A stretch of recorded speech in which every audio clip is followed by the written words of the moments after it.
Hola, ¿qué tal queridos amigos? Dios les bendiga y les guarde. Bienvenidos nuevamente a su canal The Open Door Ministry. El día de hoy vamos a estar analizando una de las promesas bíblicas más hermosas que podemos encontrar. Me refiero a la promesa del nuevo pacto. Sí, vamos a analizar el nuevo pacto, cada una de sus promesas a la luz de la misma palabra de Dios. Así que antes de comenzar, vamos a tener una palabra de oración para que sea Dios quien nos dirija en nuestro breve estudio del día de hoy. Vamos a orar. Querido Dios y Padre, te pedimos en el nombre de Jesús que tú puedas ser nuestro guía, que tú puedas doblegar toda suficiencia humana y puedas exaltar el nombre de Cristo, y permite que en este estudio, Señor, tu nombre pueda ser reverenciado por cada uno de los miembros de nuestra audiencia. Cuídanos y guárdanos, Señor, y ayúdanos a estudiar diligentemente tu palabra con la dirección de tu Espíritu. Perdona nuestras faltas y pecados, te lo pedimos en el nombre de Jesús. Amén y amén. Entonces, queridos amigos, para analizar la promesa del nuevo pacto, primero vamos a leer el texto bíblico principal en donde podemos encontrar esta maravillosa promesa. Y por lo menos uno de los textos más conocidos que hablan del nuevo pacto es el que encontramos en el libro del profeta Jeremías en el capítulo 31, y vamos a leer en esta ocasión a partir del verso 31. Así que vamos a proyectar el libro de Jeremías, capítulo 31, verso 31, que dice de la siguiente manera: He aquí que vienen días, dice Jehová, en los cuales haré nuevo pacto con la casa de Israel y con la casa de Judá. No como el pacto que hice con sus padres el día que tomé su mano para sacarlos de la tierra de Egipto, porque ellos invalidaron mi pacto, aunque fui yo un marido para ellos, dice Jehová. Pero este es el pacto que haré con la casa de Israel después de aquellos días, dice Jehová. Daré mi ley en su mente y la escribiré en su corazón, y yo seré a ellos por Dios, y ellos me serán por pueblo. Y no enseñará más ninguno a su prójimo, diciendo, conoce a Jehová, porque todos me conocerán, desde el más pequeño de ellos hasta el más grande, dice Jehová, porque perdonaré la maldad de ellos y no me acordaré más de su pecado. Ahora vamos a analizar esta maravillosa promesa por partes y vamos a compararla con otros textos bíblicos para que veamos qué nos dice realmente la Biblia acerca de la promesa del nuevo pacto, cómo podemos profundizar más allá de lo que acabamos de leer. Y la primera cláusula que vamos a leer va a ser la que encontramos en el versículo 33 y que vamos a sombrear a continuación. El versículo 33 dice de la siguiente manera, es el inicio de la promesa del nuevo pacto. Pero este es el pacto que haré con la casa de Israel después de aquellos días, dice Jehová. ¿Por qué queremos resaltar lo que dice el verso 33, siendo esta una introducción a las promesas? Porque hay sistemas teológicos como el dispensacionalismo, que por cierto estamos preparando un video hablando de este sistema teológico, seguramente pronto también lo van a tener disponible, pero la cosa es que se predica o se dice, se argumenta que dependiendo de la dispensación de tiempo, el concepto de la salvación es distinto. Y por eso cuando tenemos la oportunidad de hablar con algunas personas de algunas corrientes protestantes, por lo menos los que somos adventistas del séptimo día, nos pueden llegar a decir que bueno, que nosotros estamos bajo maldición o estamos bajo esclavitud porque obedecemos la ley, y la ley era algo que se le había dado a los judíos o al pueblo de Israel. En cambio, nosotros, se dice, nosotros los que vivimos bajo la cobertura del nuevo pacto, ya no necesitamos la ley. Pero vamos a ver si esto es verdad y si tiene consonancia con el resto de las Sagradas Escrituras. Lo primero que podemos ver en el verso 33 es que el pacto es hecho con la casa de Israel. No es hecho con los gentiles, el pacto es hecho con la casa de Israel. Y esto nos lleva a una pregunta interesante. ¿Quiere decir entonces que nosotros debemos tener alguna relación sanguínea con el patriarca Abraham para nosotros ser herederos de esta promesa? ¿Tenemos que tener una línea de descendencia judía para nosotros considerarnos aptos de recibir esta promesa? Vamos a leer ahora, vamos a buscar en nuestras Biblias lo que dice Romanos capítulo 9, y vamos a leer a partir del verso 6. Este es un versículo muy interesante, Romanos capítulo 9, versículo número 6, que ya lo estamos proyectando. No que la palabra de Dios haya fallado, porque no todos los que descienden de Israel son israelitas. Interesante lo que escribe aquí el apóstol Pablo, y dice el verso 7. Ni por ser descendientes de Abraham son todos hijos, sino en Isaac te será llamada descendencia. Esto es, no los que son hijos según la carne son los hijos de Dios, sino que los que son hijos según la promesa son contados como descendientes. Aquí vemos algo interesantísimo, y es que el apóstol Pablo dice que no por ser descendiente de Abraham necesariamente son llamados hijos. Y vamos a clarificar un poco más lo que dice este texto bíblico, o vamos a complementarlo con lo que dice el libro de Gálatas capítulo 3, y vamos a leer lo que dice el verso 6. Acordemos que este es también el apóstol Pablo escribiendo la carta a los Gálatas. Y fíjense que dice, así Abraham creyó y le fue contado por justicia. Y atención al versículo 7. Sabed por tanto que los que son de fe, estos son hijos de Abraham. Vemos entonces, mis queridos amigos y hermanos, que no necesariamente usted tiene que tener una línea de descendencia directa con el patriarca Abraham. Usted no necesariamente tiene que provenir de una familia judía para ser considerado hijo de la promesa, descendiente de Abraham, porque sabemos y podemos estudiarlo con más profundidad que las promesas hechas a Abraham se cumplen en su simiente, como lo dice la misma epístola a los Gálatas, y la simiente es Cristo. Así que esperamos estudiar esto con más profundidad. Por ahora, la introducción a la promesa del nuevo pacto nos dice que contrariamente a lo que se cree, por lo menos en sistemas teológicos como el dispensacionalismo, no es que antes las personas se salvaban de una manera, que la ley era para un periodo de tiempo específico hasta que llegó el Salvador, y después tenemos el derecho de abolir la ley. Y de hecho ese es el siguiente punto que vamos a tocar. Vamos a volver de nuevo a Jeremías 31 y vamos a leer el siguiente versículo, que es el versículo número 34. Jeremías 31, versículo número 34. Perdón, el 33. Vamos un poco más atrás, lo proyectamos. Pero este es el pacto que haré con la casa de Israel después de aquellos días, dice Jehová.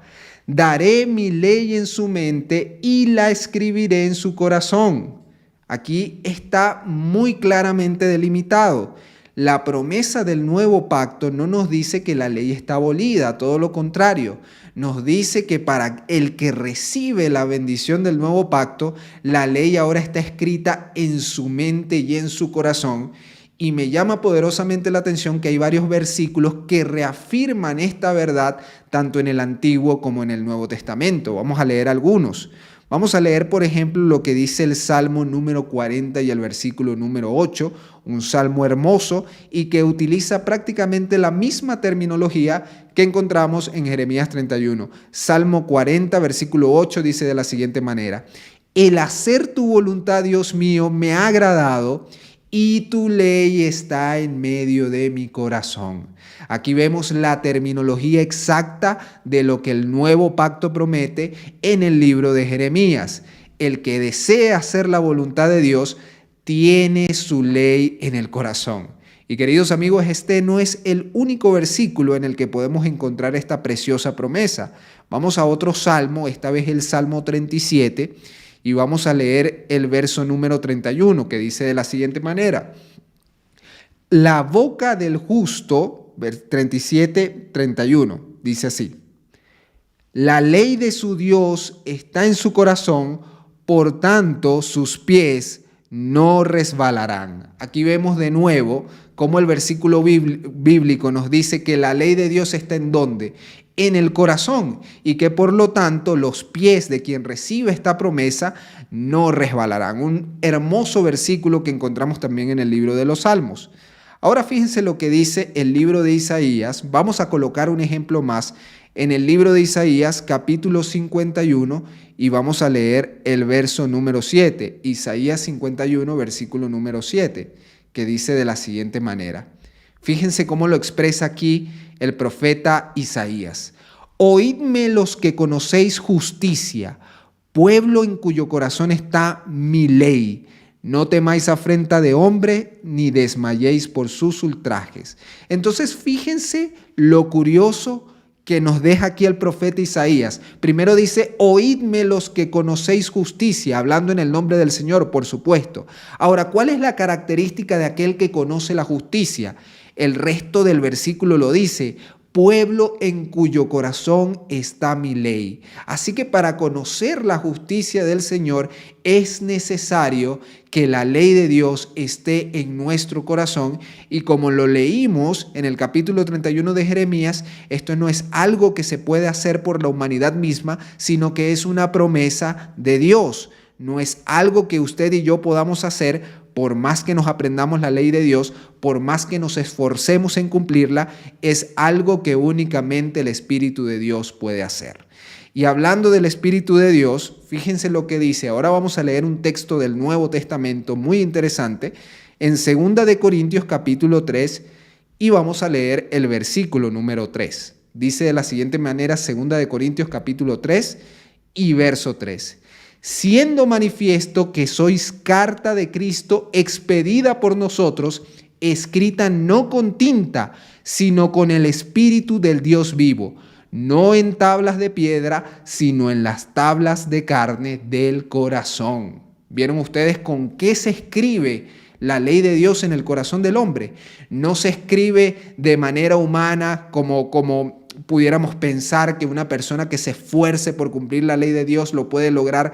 Aquí este versículo nos deja claro que la tinta con la que se escribe la ley en el corazón del hombre es el Espíritu Santo, es la fuerza de Dios. Únicamente Cristo, mediante su Espíritu, puede hacer que el corazón del hombre sea obediente a la ley de Dios y, en consecuencia, como decía el Salmo, que conozca la justicia. Ahora, ya habiendo entendido entonces que la ley no está abolida por el nuevo pacto, todo lo contrario, el nuevo pacto confirma la ley en el corazón del hombre, la escribe en su corazón y en su mente. Vamos a pasar ahora a la siguiente cláusula de Jeremías 31 y nos quedamos en el versículo 34. Jeremías 31, y esta vez sí vamos a leer el versículo 34, que dice así: y no enseñará más ninguno a su prójimo, ni ninguno a su hermano, diciendo, conoce a Jehová, porque todos me conocerán, desde el más pequeño de ellos hasta el más grande, dice Jehová. Fíjense ustedes lo interesante. El tercer elemento que vamos a analizar en la promesa del nuevo pacto es que ahora vamos a conocer al Señor. Y vamos a ver de qué manera la Biblia refleja esta promesa del nuevo pacto. Fíjense lo que dice el Señor Jesús, por cierto, en el Evangelio según Juan, capítulo 17, y vamos a leer el verso número 3. Vamos a ver en qué consiste la vida eterna, según lo dice Juan, capítulo 17 y verso 3.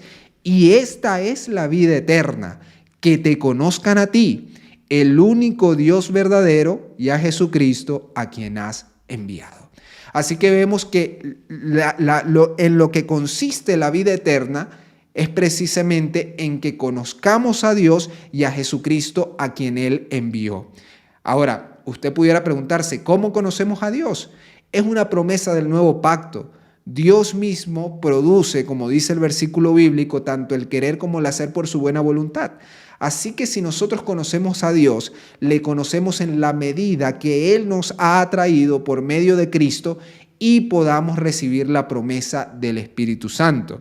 Vamos a leer otro versículo bien interesante también en el Nuevo Testamento, que está en Efesios capítulo 1, y vamos a leer a partir del verso 15. Efesios capítulo 1, y vamos a leer a partir del verso 15, que dice así: por esta causa también yo, habiendo oído de vuestra fe en el Señor Jesús y de vuestro amor para con todos los santos, no ceso de dar gracias por vosotros, haciendo memoria de vosotros en mis oraciones. Y fíjense lo que dice el 17.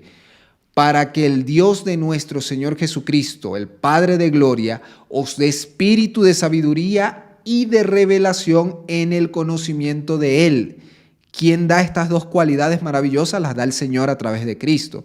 Y dice el verso 18, alumbrando los ojos de vuestro entendimiento, para que sepáis cuál es la esperanza a que Él os ha llamado y cuál es la riqueza de su gloria, de su herencia en los santos. Entonces vemos entonces que el conocimiento de Dios a través de Cristo también es un don del Espíritu. Es algo que proviene directamente de Dios. Nosotros, por más que nos esforcemos por conocer a Dios, solamente podemos obtener un conocimiento claro en Cristo por medio del Espíritu Santo. Y es lo que el apóstol Pablo precisamente está explicando aquí en Efesios capítulo 1. Y otro versículo, esta vez en el Antiguo Testamento, que nos deja como promesa el conocer al Señor, está en el libro del profeta Oseas. Oseas capítulo 6, vamos a leer a partir del verso 1, pero nos vamos a centrar en el verso número 3. Fíjense lo que dice Oseas capítulo 6.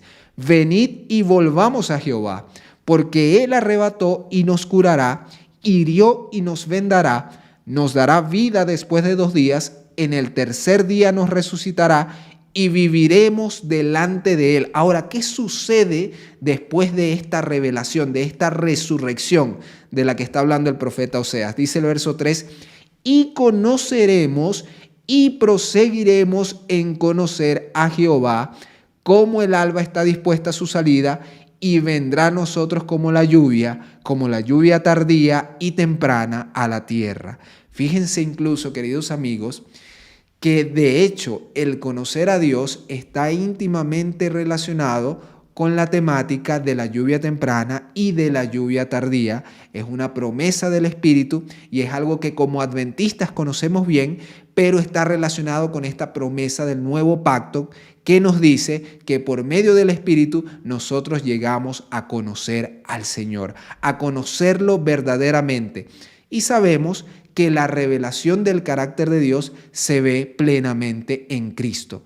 Cristo vino a la tierra para darnos salvación y para mostrarnos cuál era verdaderamente el carácter del Padre Celestial. Así que es una maravillosa promesa. Vamos entonces al cuarto elemento del nuevo pacto que vamos a analizar. Vamos a volver entonces a Jeremías capítulo 31 y vamos a leer el resto del versículo 34. Y dice allí, porque perdonaré la maldad de ellos y no me acordaré más de su pecado. Es interesante, es muy interesante que la promesa principal o una de las principales promesas que encontramos en el nuevo pacto es que Dios no se va a acordar de los pecados de los hombres.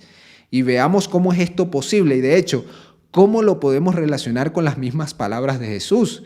Fíjense, por ejemplo, lo que dice Mateo capítulo 26 y vamos a leer el verso o los versos 27 y 28 para que comprendamos a cabalidad lo que quiere decir esta maravillosa promesa de que Dios se olvida de los pecados de los hombres. ¿De qué manera podemos relacionarlo? Mateo 26 y vamos a leer el versículo 27. Aquí está el Señor hablándole a sus discípulos el día, o la noche, mejor dicho, de la cena en donde Él fue entregado. Y dice, y tomando la copa y habiendo dado gracias, les dio diciendo, bebed de ella todos, porque esto es mi sangre del nuevo pacto. Fíjense cómo lo llama Jesús, mi sangre del nuevo pacto, que por muchos es derramada para remisión de los pecados. Fíjense. La sangre de Cristo, que es la sangre del nuevo pacto, es derramada para la remisión o para el borramiento, incluso pudiéramos traducir, de los pecados de los hombres. Vamos a utilizar este versículo un poco más adelante, pero sin embargo vamos a leer lo que dice Isaías, capítulo 43 y verso 25. Vamos a ver otra de las promesas del Señor en el libro del profeta Isaías, capítulo 43 y verso 25. Vamos a proyectar, dice, yo soy el que borro tus rebeliones por amor de mí mismo y no me acordaré más de tus pecados. Vemos entonces cómo el Señor con frecuencia promete no acordarse de los pecados de los hombres. Así que vemos que esta promesa del nuevo pacto está totalmente respaldada por la Biblia. Ahora fíjense ustedes de qué sí se acuerda el Señor. Es interesante. Vamos rápidamente a Génesis capítulo 9 y versículo número 13. Vamos a leer Génesis capítulo 9, versículo número 13. Miren de qué sí se acuerda el Señor. Mi arco he puesto en las nubes. Aquí se está relatando la historia después del diluvio. El cual será por señal del pacto entre mí y la tierra. Y el verso 14 dice, y sucederá que cuando haga venir nubes sobre la tierra, se dejará ver entonces mi arco en las nubes. Y me acordaré del pacto mío que hay entre mí y vosotros y todo ser viviente de toda carne, y no habrá más diluvio de aguas para destruir toda carne. Vemos entonces, queridos amigos, que si hay algo de lo que se acuerda el Señor, a pesar de que todo lo sabe, esto es un lenguaje más que todo para que podamos entenderlo, si hay algo que recuerda el Señor, son sus promesas, es su pacto, el Señor lo recuerda. Y lo que está dispuesto a olvidar es precisamente nuestros pecados, siempre y cuando estemos dispuestos a confesarlo y por medio de la sangre de Cristo estos sean removidos de la presencia de Dios. Ahora fíjense lo que dice el libro de Miqueas, capítulo 7 y verso 19, otro verso interesante que nos habla de esta intención del Señor de borrar nuestros pecados. Miqueas capítulo 7 y verso 19 dice de la siguiente manera: Él volverá a tener misericordia de nosotros, sepultará nuestras iniquidades y echará en lo profundo del mar todos nuestros pecados. De esta manera simbólica pero totalmente hermosa, entonces nosotros podemos tener en cuenta que la misericordia de Dios es infinita en Cristo y que por medio de su sangre expiatoria, la sangre del nuevo pacto, nosotros tenemos la oportunidad de que Dios deseche por completo nuestros pecados y estos sean llevados como al fondo del mar. Así que es una promesa hermosa la del nuevo pacto. Pero ahora vamos a tener una especie de bonus antes de terminar nuestro estudio. Yo les dije que íbamos a volver a Mateo capítulo 26, verso 27, y esto es precisamente por algo interesante. Vamos a leer lo que dice Mateo 26 nuevamente y verso 27, o a partir del verso 27. Fíjense lo que dice. Tomando la copa, volvemos a leer, y habiendo dado gracia, les dio diciendo, bebed de ella todos, porque esto es mi sangre del nuevo pacto, que por muchos es derramada para remisión de los pecados. Fíjense ustedes, como leíamos hace unos instantes, que Jesús denomina su propia sangre, la denomina como la sangre del nuevo pacto. Y esto es interesante, porque hay otro versículo, o otro par de versículos que habla acerca de la sangre de Jesús, le pone también una denominación y también nos dice o nos revela de qué manera puede influir en nuestra vida. Ese versículo o esos versículos están en Hebreos capítulo 13 y vamos a leer los versos 20 y 21. Aquí vamos a aprender más de lo que la sangre del nuevo pacto puede hacer en nuestra vida desde ahora. Hebreos capítulo 13 y versículo 20. Y el Dios de paz que resucitó de los muertos a nuestro Señor Jesucristo, el gran pastor de las ovejas, y atención a esto, por la sangre del pacto eterno. Vemos entonces que Jesús en Mateo llamaba su sangre la sangre del nuevo pacto, y aquí el escritor del libro de Hebreos le dice la sangre del pacto eterno. Ahora, ¿qué hace esta sangre en nuestra vida? Versículo 21.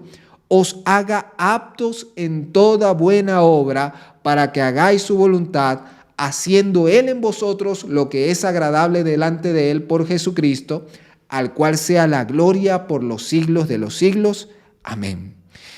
Y esto es interesante porque vemos entonces que lo que la Biblia llama el pacto eterno es también lo que la Biblia llama el nuevo pacto. Son términos intercambiables. Vemos que Jesús le llama la sangre del nuevo pacto, pero el escritor de Hebreos le dice el pacto eterno. Ahora, ¿será este el único lugar donde encontramos una referencia equivalente de este estilo? Fíjense, estamos analizando el capítulo número 31 del libro de Jeremías, pero si vamos al capítulo 32, que está hablando básicamente del mismo contexto, vamos a encontrar un término interesante. Vamos a leer Jeremías 32 y vamos a leer a partir del versículo 37. Fíjense lo que dice Jeremías capítulo 32 y versículo 37. He aquí que yo los reuniré de todas las tierras a las cuales los eché con mi furor y con mi enojo e indignación grande, y los haré volver a este lugar y los haré habitar seguramente, y me serán por pueblo y yo seré a ellos por Dios. El mismo término, la misma frase que vimos en el capítulo 31, y fíjense la promesa del 39. Y les daré un corazón y un camino para que me teman perpetuamente, para que tengan bien ellos y sus hijos después de ellos. ¿De qué está hablando esto? Precisamente de lo que vimos en el capítulo 31, cuando Dios dice que escribirá su ley en nuestra mente y en nuestro corazón. Ahora aquí en el 39 nos dice que nos dará un corazón y un camino para que le temamos perpetuamente. Y dice el verso 40, aquí está la clave: y haré con ellos pacto eterno, que no me volveré atrás de hacerles el bien, y pondré mi temor en el corazón de ellos para que no se aparten de mí. Y como bonus o como extra, leamos el versículo 31 que también nos da una promesa muy hermosa. Y me alegraré con ellos haciéndoles bien, y los plantaré en esta tierra de verdad de todo mi corazón y de toda mi alma. Entonces vemos que en el capítulo 31 el Señor establece un nuevo pacto, pero en el capítulo 32 a ese mismo pacto, a las mismas promesas, Dios le llama pacto eterno. Es un pacto eterno concretado desde antes de la fundación del mundo por medio del Padre y del Hijo, y por cuyo cumplimiento nosotros somos hechos herederos por medio de la fe en Jesucristo. Alabado sea el nombre de Dios por esta hermosísima promesa. Y de esta manera, queridos hermanos, hemos culminado con este brevísimo estudio. Cuando nosotros estudiamos el tema del pacto eterno, nos damos cuenta que hay muchas cosas por abordar y esperamos estarlo haciendo en los próximos videos que estaremos estrenando en las próximas semanas. Por los momentos, sencillamente quiero desearles una bendición enorme, esperando que podamos seguir estudiando juntos y deseando que su vida devocional y su vida personal sea bendecida por la promesa del pacto eterno. Por ahora será hasta la próxima, queridos amigos. Dios les bendiga y les guarde, y será hasta una próxima oportunidad.